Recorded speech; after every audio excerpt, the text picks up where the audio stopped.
based on the totality of the evidence, DNA, everything I've talked about, that is consistent with that happening with a reasonable degree of scientific certainty. That is what happened.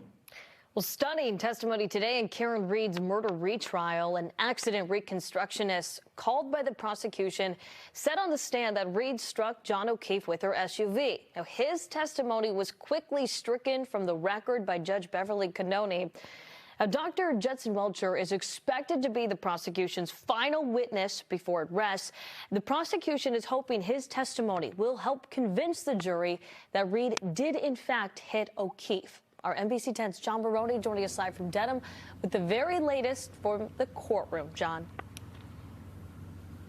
Priscilla, the state's traffic expert, says based on his analysis, Karen Read hit John O'Keefe with her SUV.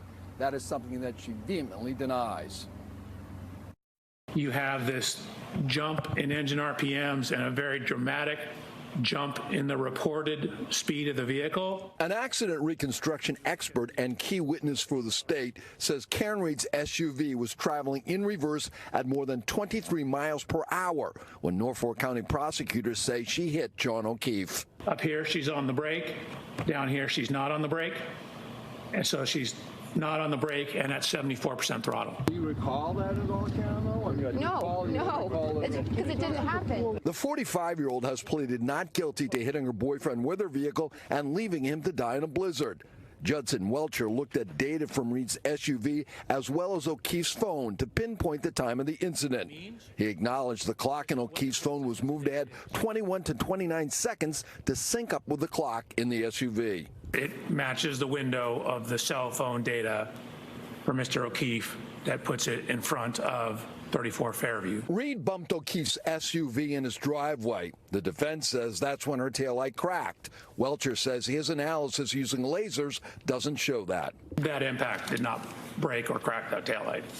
Is that your opinion? That's my opinion. That's me showing. Welcher bought an SUV identical to Read's and recreated O'Keefe's alleged impact with her vehicle, demonstrating for the jury how the taillight may have caused the injuries to his right arm.